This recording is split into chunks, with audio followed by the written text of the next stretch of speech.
Mister dependable और silent killer.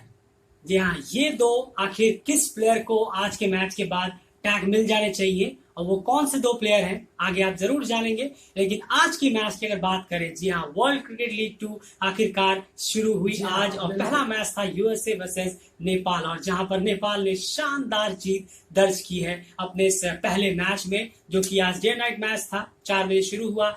जबरदस्त जीत यहाँ पे नेपाल को मिली है, बेहतरीन। जी हाँ, 5 विकेटों से ये मैच नेपाल ने अपने नाम किया है। तो कौन होंगे मिस्टर डिपेंडेबल और साइलेंट किलर, आगे जरूर आपको बताएंगे। लेकिन आज ये मैच जो हुआ, यूएसए ने पहले टॉस जीता। जी हाँ, टॉस तो चलिए उन्होंने अपने नाम कर लिया, टॉस में वो बाजी मार गए और उन्होंने पहली बैटिंग भी ले ली, जो कि एक बेटर ऑप्शन भी कहीं ना कहीं था। यूएसए के सामने यूएसए की बैटिंग थी और उसके सामने नेपाल की जबरदस्त बॉलिंग अटैक जो लगातार अच्छे फॉर्म में चल रही थी। दोनों का जब आमना सामना हुआ तो किस तरह से चीजें हुई आइए जानते हैं। बिल्कुल, और इसी के साथ यूएसए ने जो बैटिंग ली उसके जवाब में थोड़ी ओपनिंग भी अच्छी मिलने की उम्मीद थी, पर ऐसा हुआ नहीं। शॉट सिलेक्शन अच्छा था दोनों का ही, दोनों ओपनर्स का, पर ऐसा कुछ खास नहीं हुआ। तुरंत झटका मिला यहाँ पे, कहना होगा यूएसए की टीम को। जी हाँ, 17 रन पे पहला विकेट गिर गया यूएसए का। और कहीं ना कहीं स्टार्टिंग में फास्टर्स ने बहुत अच्छी बॉलिंग कराई। सोमपाल कामी और विक्रम सोम ने बिल्कुल टाइट बॉलिंग रखी थी शुरू के 5-6 ओवर की अगर हम बात करें।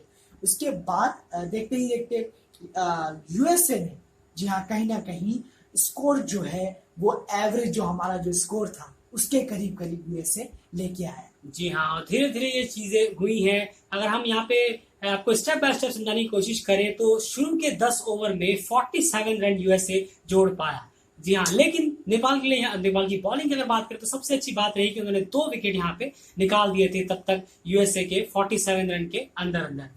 11 ओवर से 40 ओवर के बीच में ओडीआई में सबसे इंपॉर्टेंट ये फेस होता है। अगर आप 50 ओवर की बात करें, इस फेस में यूएसए के बैट्समैन ने किस तरह से परफॉर्म किया आइए समझते हैं। बिल्कुल, ये देखने वाली बात है, जैसे हमने आपको पहले ही बताया था कि 11 से 40 ओवर में जो टीम बेनिफिट लेगी उसे फायदा होगा आखिरी के 10 ओवर में। पर जी हाँ, 120 रन मारे यूएसए ने 3 विकेट खो के। जी हाँ, 120 रन 3 विकेट, यानी 4 के रन रेट के हिसाब से उन्होंने रन बनाए हैं। तो ये उनका हाल था। इसी बीच मुनांग पटेल ने बहुत ही अच्छी बल्लेबाजी की, शतक जमाया। दूसरे यूएसए के वो प्लेयर बन गए जिन्होंने शतक जमाया है। पहले जसकरन थे, अब दूसरे ये हो गए मुनांग। पर सबसे इंपॉर्टेंट बात है कि किसी और का साथ मिला ही नहीं। सेम वही हाल हुआ जैसे जसकरन के टाइम हुआ था लास्ट टाइम, कोई किसी ने साथ नहीं दिया। यहाँ पर भी यही हुआ कि कोई भी टिक नहीं पाया। और जो बॉलर्स हैं इस बीच 11 से 40 ओवर के बीच में, जो खासकर बॉलर हैं, सुशांत भारी, कुशल मल्ला और लामीचांद ने जबरदस्त बॉलिंग कराई। पूरा प्रेशर यूएसए पे इन तीनों ने डाला जरूर। जी हाँ, संदीप लामीचांद ने आते ही के साथ ही अपने ओवर में विकेट निकाला और वहीं पे उन्होंने एक बार बैकफुट पे यूएसए को धकेला और इसी वजह से लगातार उसकी कुछ देर बाद, और सुशांत भारी की तारीफ करनी होगी। जी हाँ, यहाँ पे उन्होंने बहुत ही टाइट और जबरदस्त बॉलिंग आज रखी है। जी हाँ, सिर्फ 31 रन और 2 क्रूशियल विकेट। आज कहीं ना कहीं उनका स्पेल लामीचांद से भी बेटर है। अगर आप इकोनॉमिकली देखें, विकेट के हिसाब से भी देखें तो काफी अच्छी और कसी हुई गेंदबाजी उन्होंने रखी है। इतनी आसानी से रन नहीं दिए हैं और जो भी सिंगल्स बैट्समैन ने उनके खिलाफ निकाले भी हैं तो वो बहुत ज्यादा रिस्क लेकर निकाले हैं, कभी सफल करके, कभी कट के साथ, जो कि कभी भी एज या फिर किसी में भी तब्दील हो सकते थे। 120 रन मारे यूएसए की टीम ने इस बीच, लेकिन वहां पर जो बीच में जो जिम्मेदारी दी गई थी लामीचाले, कुशल मल्ला और सुशांत भारी को, वो उन्होंने कहीं ना कहीं बखूबी निभाई है। जी हाँ, लेकिन सबसे बड़ी बात यहाँ ये आती है, लेकिन सबसे बड़ी बात वही आती है कि इन तीनों स्पिनर्स के सामने यूएसए भले ही अपने विकेट बचाने में कामयाब रहा हो शुरू में, लेकिन रन्स इन तीनों ने इतनी आसानी से खर्च नहीं किए। क्या कहना चाहेंगे लास्ट के 10 ओवर में किस तरह से अनफोल्ड हुई? नहीं, बिल्कुल, लास्ट के 10 ओवर में कहना होगा कि और कम हो सकता था। बिल्कुल, 63 रन आए हैं और 4 विकेट गिरे हैं लास्ट में। बहुत अच्छी बॉलिंग कराई है, इसमें कोई दोहराई नहीं है। कुछ नेपाल के बॉलर से नहीं ले रहे, क्रेडिट नहीं ले रहे, सब कुछ बेहतरीन बॉलिंग हुई है। पर लास्ट में और ये स्कोर कम हो सकता था जब सौरभ नेत्रवलकर ने चौके मारे थे शॉर्ट बॉल पे, करण केसी की बॉल पे, केसी के बॉल पे। शुरू में भी जब मुनांग पटेल खेल रहे थे शुरू के टाइम में, 30-40-50 की तकरीबन थे वो, तो वहां पे भी करण केसी ने लगातार बैक टू बैक बाउंड्री दी। 40 रन दे दिए हैं करण केसी ने आज के मैच में, तो बहुत खर्चीले साबित हुए हैं। और लाइन भी ठीक नहीं थी, जैसी विक्रम सोप की लाइन चल रही थी, सोपाल कामी की भी थोड़ी बाद में बिगड़ी स्पिनर्स की वजह से। बार बार कहना होगा कि यूएसए का जो स्कोर है वो इतना थमा है, वरना अगर पेसर ज्यादा होते टीम में शायद ये स्कोर 250 ही पहुंच सकता है। जी हाँ, स्पिनर्स ने, सर ने कहा कि 11 से 40 के ओवर के बीच में स्पिनर्स ने बेहतरीन तरीके से बांधे रखा था यूएसए की बैट्समैन को। उन्हें रन निकालने में आसानी नहीं हो रही थी, इसी वजह से ये स्कोर उनका रह गया 231, जो कि जी हाँ 31 रन उनका स्कोर रह गया कहीं ना कहीं।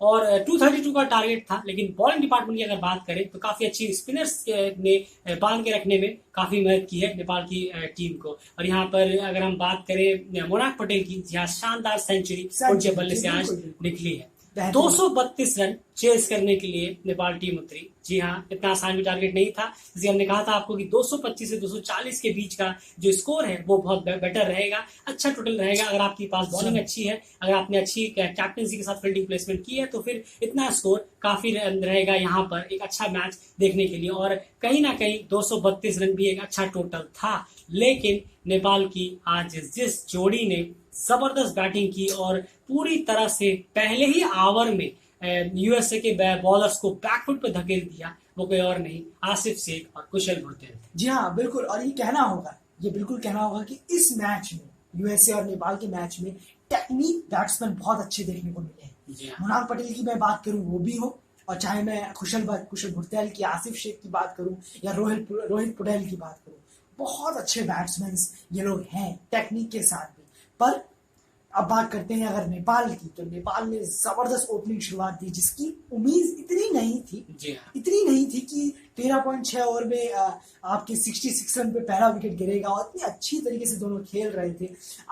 आसिफ शेख की गलत शॉट की वजह से ही पहला विकेट गिरा है, वरना शायद आज सेंचुरी स्टैंड देखने को मिल जाता। जी हाँ, ओपनिंग पार्टनरशिप आज आपको 100 की करीब देखने को मिल सकती थी, क्योंकि आसिफ शेख ने थोड़ी सी शॉट में जो है वो खराबी दिखाई, जो आखिरकार शायद उनका पेशेंस टूटना कहें या फिर जो भी कहें, जो भी उनका डिसबैलेंस हुआ, उन्होंने ये खराब शॉट लिया और उसी वजह से वो पहला विकेट मिला। वरना यूएसए की जिस तरह से बॉलिंग हो रही थी, बॉलिंग में कुछ भी ज्यादा बताने को नहीं है। अगर हम सौरभ नेतवरकर और निशर पटेल की बॉलिंग को छोड़ दें, जिन्होंने सबसे अच्छी बॉलिंग कराई है, कहीं ना कहीं उन्होंने विकेट के लिए वो गए भी है, उन्होंने अच्छी बॉलिंग विकेट निकाले भी है, उनके अलावा कोई भी बिल्कुल टच में नजर नहीं आया। अभिषेक पराग की बात करें, उसके बाद हचिनसन की बात करें, की बात कर ले, और कृष्ण मूर्ति को भी उन्होंने स्टीवन टेलर तक 8-9 बॉलर्स को ट्राई किया है, पर कोई भी खड़ा नहीं उतरा। जी हाँ, ऐसा लग रहा था एक वक्त को शायद अब विकेट कीपर भी बॉलिंग के लिए आने वाले हैं बहुत ही जल्द, क्योंकि विकेट्स तो वही यूएसए के बॉलर्स के द्वारा लिया नहीं जा पा रहा था। जबरदस्त पार्टनरशिप हुई, वो पार्टनरशिप टूटी, उसके बाद फिर ज्ञानेंद्र मल्ल आए जो कि जल्दी ही आउट हो गए। वहां पर थोड़ा सा प्रेशर बनता हुआ नजर आया। जी हाँ, वहां पर मैच से प्रेशर बनता हुआ कहीं ना कहीं नजर आया, और उस वक्त मेरे ख्याल से शॉक किया गया और कुशल मल्ला को वहां भेजा गया। विनोद भंडारी से उम्मीद थी कि शायद वो, क्योंकि स्कोर थोड़ा ज्यादा था, ऐसा नहीं है कि कुछ ही रन बचे थे, काफी रन बचे थे, वहां पे इस तरीके के बैट्समैन को भेजना गैर जिम्मेदाराना शॉट, मैं कहूंगा शॉट तो नहीं था, पर बॉल अच्छी थी, बॉडी के करीब से गई, एज लिया और विकेट कीपर के हाथों कैच चली गई। पर इस टाइम कुशल मल्ला का बिल्कुल टाइम तो चल ही नहीं रहा, फॉर्म भी नहीं चल रही है, जैसा वो प्लेयर है लगातार, पर वो टाइम गलत था उन्हें भेजने का। 6 विकेट है, और अगर आपके पास रन कम है, बॉलें कम है, तब आप उन्हें भेज सकते हैं, लेकिन इतनी ज्यादा बॉलें हो, इतने ज्यादा रन हो, तो वो विनोद भंडारी का ही आना मुझे लगता है ठीक था। जी हाँ, और विनोद भंडारी उसके बाद जब आए तो उन्होंने ये दिखा भी दिया कि आपने गलत किया कुशल मल्ला को ऊपर भेज के, और मुझे नीचे भेज के बेटर होता कि अगर वो ऊपर बैटिंग के लिए उस वक्त आते तो शायद और ज्यादा मार्जिन से, एक और विकेट से, यहाँ पे शायद 6 विकेट से नेपाल इस मैच को जीत दर्ज करने में कामयाब होता। मिस्टर डिपेंडेबल की अगर बात करें, रोहित पटेल, कोई दौराय नहीं है, ये नाम उनको अभी कभी दे देना चाहिए। कोई जवाब, लगातार उनकी परफॉर्मेंस चल रही है। पहले उन्होंने 45 प्लस मारे पहले मैच में पीएनजी के खिलाफ, उसके बाद 86 मारे जो second ODI highest individual score था, और आज भी 50। जी हाँ, शानदार 50 नॉट आउट गए हैं वो आज के मैच में भी। क्या इनिंग खेल रहे हैं वो, कितनी जबरदस्त इनिंग खेल रहे हैं। आज भी जब 4 विकेट हो गए थे नेपाल की टीम के, उस वक्त उन्होंने विनोद भंडारी के साथ मिलकर आउटस्टैंडिंग इनिंग खेली और एक बार और अपनी टीम को जीत दिलाने में बहुत तीनों बार उनका योगदान सबसे इंपॉर्टेंट रहा है। अगर आप क्लोजली देखेंगे तो सबसे इंपॉर्टेंट योगदान अगर किसी का रहा है तीनों ही मैचों में अब तक तो वो रोहित पौडेल है। बिल्कुल सही, और कहना होगा वॉल है वो इस टीम के। जी हाँ, वॉल, इसमें कोई दौराय नहीं है। अगर ये टाइटल नेपाल देता है तो इसमें कोई बड़ी बात नहीं है, टिक रहे हैं। बिल्कुल ऐसा नहीं है कि आते हैं और हुड़ंगी की तरह इधर मारा उधर मारा और विकेट दे दिया, ऐसा नहीं है। बहुत स्लो खेलते हैं शुरू में। जी हाँ, शुरू में समझ के खेलते, बिल्कुल समझते हैं, हर बॉलर को समझते हैं कहाँ बॉल आ रही है। जब मैं स्टार्टिंग में मैच जब हम देख रहे थे तब भी हम आपस में बात कर रहे थे कि ये जबरदस्त इनिंग खेल रहे हैं। अगर ये लास्ट तक गए, हमने पहले ही कह दिया था कि ये मैच 48 ओवर तक तकरीबन जाएगा शायद, और हुआ भी 49 ओवर तक गया। लेकिन सबसे इंपॉर्टेंट बात ये थी नेपाल की, मैं इस इनिंग की एक बात करना चाहूंगा कि 50 run, 100 run, 150 run, 200 run Nepal ने यूएसए से तेज मारे। इसलिए नेपाल चेस करते हुए तेज मारे। 5-6 बॉलें कम ली हैं 50 रन करने के लिए, 100 रन करने के लिए, फिर 200, फिर 150 ऐसे करने के लिए। इसलिए नेपाल ये मैच जीत पाया है, क्योंकि अगर ज्यादा बॉलें ले लेता तो नेपाल फिर ऑब्वियसली ये मैच हार सकता था। लेकिन यूएसए से कम बॉलें ली हैं उन्होंने 50 करने के लिए, 100 करने, टीम के स्कोर की बात कर रहा हूँ, ये करने के लिए। इसलिए नेपाल आज यहाँ 1 ओवर रहते जीत गया। और रोहित पौडेल और मैं आपको एग्जांपल के साथ समझाने की कोशिश करते हैं कि 10 ओवर में, सबसे पहले 10 ओवर में अगर आप बताना चाहें 50 रन, जी हाँ, शुरू के 10 ओवर में 50 रन, कोई विकेट नहीं। उनके 47 पे 2 थे। अब देखिए 10 ओवर में कंपैरिजन देखिए, यहाँ नेपाल आगे है। अब यहाँ बात करते हैं 11 से 40 ओवर के बीच में। 11 से 40 ओवर के बीच में 120 रन यूएसए की टीम ने मारे थे, 3 विकेट। यहाँ पर नेपाल की अगर बात करें 128 रन। जी हाँ, यहाँ पे देखिए वो आगे चल रहे हैं, 128 रन, 4 विकेट भले गिरे। वहां पे जैसे कि हमने कहा कुशल मल्ला वहां डिजर्व नहीं करते थे उस डाउन पे आना। अगर विनोद भंडारी आते तो वो 4 विकेट भी नहीं होते, उस टाइम पे 3 ही विकेट होते। लेकिन रन 8 रन ज्यादा मारे हैं। उसके बाद अगर बात करें लास्ट के 8 ओवर में, तो उसके बाद लास्ट 8 ओवर में क्या कुछ रहा है। बिल्कुल, देखिए लास्ट के 8 ओवर में सेम रन बने। बिल्कुल, जी हाँ, सेम रन बने हैं। यहाँ पे उन्होंने 63 मारे थे, पर नेपाल को यहाँ ऑब्वियसली कम मारने पड़े, क्योंकि नेपाल ने 40 ओवर में ही इतना कर दिया था कि कोई टेंशन की बात नहीं थी। 63 रन मारे थे यूएसए ने, और इसके जवाब में यहाँ पे नेपाल ने 54 रन मारे। जी हाँ, और कोई विकेट नहीं है। बिल्कुल, ये सबसे बड़ी बात है। एक विकेट, वो भी लास्ट मोमेंट में जाके जब 3 रन चाहिए थे तब जाके विकेट मिला है, सिंगल रन के चक्कर में। ये सब गौर है। जी हाँ, और एक सबसे इंपॉर्टेंट साइलेंट किलर की जो हमने बात की वो विनोद भंडारी है। हमने जब ये पीएनजी की सीरीज शुरू हुई थी उससे पहले ही हमने आपसे मैच प्रीव्यू में कहा था, आप लोगों में से काफी ने शायद जानते भी होंगे कि हम किसी भी दिन में, चाहे आप हमसे सहमत हो चाहे ना हो, किसी भी डे में हम शरद वेस्टपेकर की जगह विनोद भंडारी को ही टीम में जगह देंगे। हमारा ओपिनियन था वो। आप में से काफी लोग सहमत भी थे, कुछ लोग सहमत भी नहीं थे, कह रहे कि आपको रिकॉर्ड्स नहीं पता, ये नहीं पता, वो नहीं पता। रिकॉर्ड सब अपनी जगह है, सब अपनी जगह है। एज अ क्रिकेट फैन हम भी देखते हैं, आप भी देखते हैं, सबकी अपनी अपनी ओपिनियंस होती है, सबकी अपनी अपनी राय होती है। उस हिसाब से हमने भी जिस तरह से आकलन किया था, उस हिसाब से हमें लगा कि नहीं, विनोद भंडारी इस वक्त शरद वेस्टपेकर से बेटर ऑप्शन होंगे। पहले मैच में भी पीएनजी के खिलाफ भी जब उन्हें खिलाया गया 17 रन उन्होंने मारे, वो रन आउट हुए थे, वो आउट नहीं हुए थे।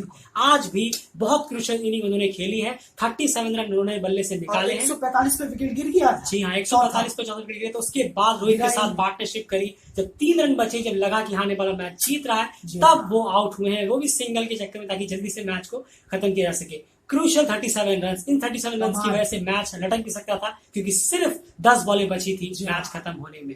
1 ओवर बचा। जी हाँ, 1 ओवर बचा था। आप देख सकते हैं कि किस तरह से ये मैच अनफोल्ड हुआ है। इसलिए किसी भी डे में हम फिर वही कहेंगे, विनोद भंडारी एक बेस्ट ऑप्शन होंगे। और उस बात पे विनोद भंडारी ने परफॉर्मेंस करके भी मोहर लगा दी कि नहीं, हाँ आप लोगों ने जो कहा था, मुझ पर ट्रस्ट दिखाया था, वो सही साबित हुआ है। खैर, नेपाल को कांग्रेचुलेशंस। वर्ल्ड क्रिकेट लीग 2 के शुरुआत में पहले मैच में धमाकेदार जीत दर्ज की है, 5 विकेट से चेस करते हुए जीती है। स्ट्राइक रोटेशन की जो प्रॉब्लम थी वो आज कहीं ना कहीं दूर हुई है, और वही वजह बनी है। क्या कहते हैं? बिल्कुल, बस ये कहना होगा कि नेपाल के जो बैट्समैन हैं वो बहुत अच्छे आए। बहुत चिंता थी कि पारस खड़का के जाने के बाद क्या होगा, सबसे बड़ा क्वेश्चन था ये कि क्या होगा क्या नहीं होगा। लेकिन कुशल बुर्तेल, आसिफ शेख, विनोद भंडारी, रोहित पौडेल, ये 4 बैट्समैन जिम्मेदारी जिस तरीके से निभा रहे हैं, आउटस्टैंडिंग है, बहुत जबरदस्त। बिल्कुल, एक प्लेयर को स्टॉप करने की जरूरत है, कुशल मल्ला को। लगातार 3 फेलियर्स सच में बर्दाश्त नहीं किए जा सकते, क्योंकि वो फ्रेंडली मैच थे, ये फ्रेंडली मैच नहीं है। यहाँ पे पॉइंट से लेकर सब कुछ बहुत मैटर करने वाला है, क्योंकि आप ये एक पाथवे है आपको क्रिकेट वर्ल्ड कप खिलाने के लिए। तो थोड़ा सा कम से कम बैटिंग एफर्ट कुशल मल्ला की तरफ से भी देखने को मिले। 15-20 रन ही मारिए आप, लेकिन योगदान दीजिए। इस तरह से नहीं कि आप अपना विकेट थ्रो कर दे। लगातार 3 बार ऐसा हुआ है। एनालिसिस पसंद आया प्लीज वीडियो को लाइक जरूर करिए, चैनल को सब्सक्राइब कर लीजिए। क्रिकेट चैनल यहाँ पे आपको लगातार क्रिकेट अपडेट्स हम आपको प्रोवाइड करने की कोशिश करेंगे। कल ओमान वर्सेस नेपाल, एक और धमाकेदार मैच और धमाकेदार टीमों के बीच में नेपाल ने भी अपनी तरफ से दिखा दिया है कि भाई इतनी आसानी से हार नहीं मानने वाले, वो भी जबरदस्त टक्कर लेने वाले हैं। कल सुबह आपके सामने मैच रिव्यू हाजिर होगा ओमान वर्सेस नेपाल, देखना मत भूलिएगा। रात काफी हो गई है, फिलहाल 12 बजने वाले हैं। जी हाँ, सबको गुड नाइट, और उम्मीद है कि आपको एनालिसिस पसंद आया है। प्लीज पसंद आया तो वीडियो को लाइक जरूर करते हुए जाइएगा। फिलहाल इस वीडियो में इतना ही। Thank you.